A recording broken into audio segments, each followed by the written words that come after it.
मित्रों, आप और हम तथा हम सभी कविता के अनन्य प्रेमी हैं। निष्ठुर, भावशून्य और एक विक्षिप्त व्यक्ति भी कविता के भाव सागर में सहज स्वतः निमग्न हो जाता है। कविता में एक प्रकार का चुंबकत्व होता है, आकर्षण होता है, जिसके जरिए वह हमें स्वयं में समेट लेती है, पूरी तरह से आत्मसात कर लेती है। परंतु कविता से ज्यादा चुंबकत्व, कविता से ज्यादा आकर्षण माँ में होता है। हम बचपन से लेकर जीवन की आखिरी सांस तक माँ की ममता के प्रति बरबस खिंचे आते हैं। इसलिए कविता माँ जैसी कभी नहीं हो सकती।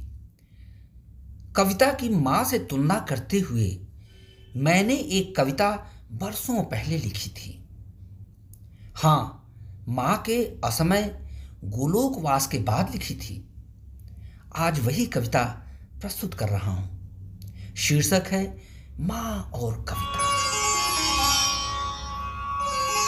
झरझर झर सकती है कविता, झरझर झर सकती है कविता, अनंत और अथाह तक, अनंत और अथाह तक भर सकती है सागर महासागर, सागर महासागर डुबो सकती है स्वयं में सारा ब्रह्मांड, सारा ब्रह्मांड।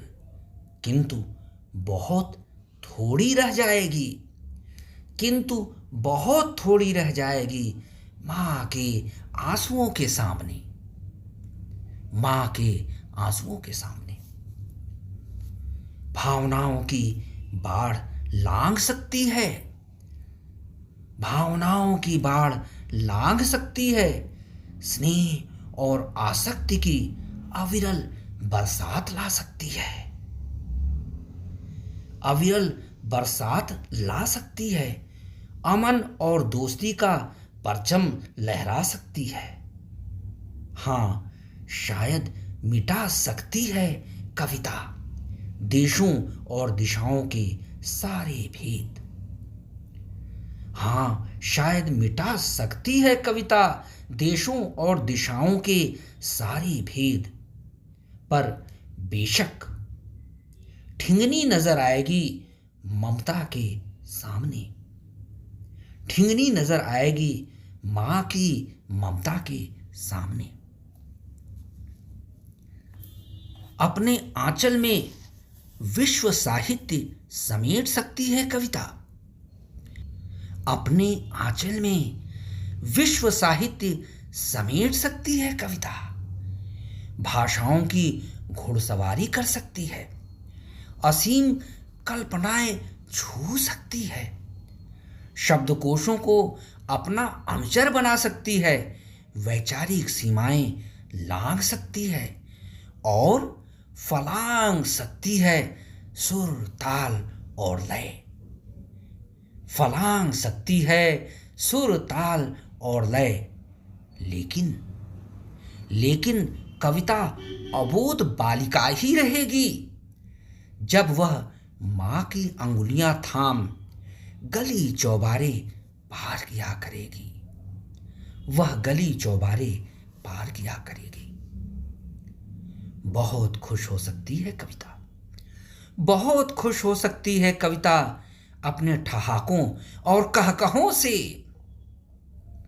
दर्द का इतिहास धुंधला सकती है, दर्द का इतिहास धुंधला सकती है अपने अट्टहास से। अविच्छिन्न वसंत ला सकती है, अविच्छिन्न वसंत ला सकती है। पर माँ के मुस्कुराते ही वह सिर झुका उसके कदमों से लिपट जाएगी, पर माँ के मुस्कुराते ही वह सिर झुका उसके कदमों से लिपट जाएगी। वह रिझा लुभा सकती है, वह रिझा लुभा सकती है राजाओं और शहंशाहों को, वह रिझा लुभा सकती है राजाओं और शहंशाहों को, अपने लालित्य का दीवाना बना सकती है उनको, दीवाना बना सकती है उनको, अपनी ठुमकन से मोल सकती है तख्तो ताज, अपनी ठुमकन से कविता मोल सकती है तख्तो ताज।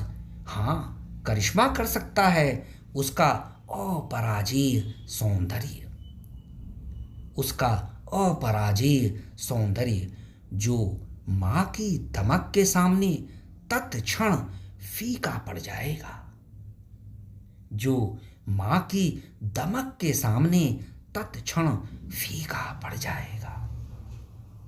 अरे बेजुबां कविता, अरे बेजुबां कविता, तुम कैसे गा सकोगी माँ को? अरे बेजुबां कविता, तुम कैसे गा सकोगी माँ को? इतनी अल्हड़ अनगढ़ हो तुम, इतनी अल्हड़ अनगढ़ हो कि सीख भी नहीं पाओगी उससे शिष्टाचार के सबक, शिष्टाचार के सबक। इतनी रुक्ष और शुष्क हो, इतनी रुक्ष और शुष्क हो कि सलीके से दुलार भी न सकोगी हमको, दुलार भी न सकोगी हमको। इतनी बांझ हो कि जन नहीं सकोगी एक ऐसी दुनिया, जन नहीं सकोगी एक ऐसी दुनिया। हाँ, माँ ने मुझे जना है, हाँ माँ ने मुझे जना है और मैंने तुमको, सो तुम माँ की दोगुनी ऋणी हो, सो तुम माँ की दोगुनी ऋणी हो। मित्रों, यह कविता नेशनल पब्लिशिंग हाउस से प्रकाशित हुई थी, कविता संग्रह पगडंडिया में। उसके पहले डॉक्टर विद्यानिवास मिश्र के संपादन में साहित्य अमृत में प्रकाशित हुई थी। आप भी इस कविता को अपेक्षित सम्मान दें। धन्यवाद।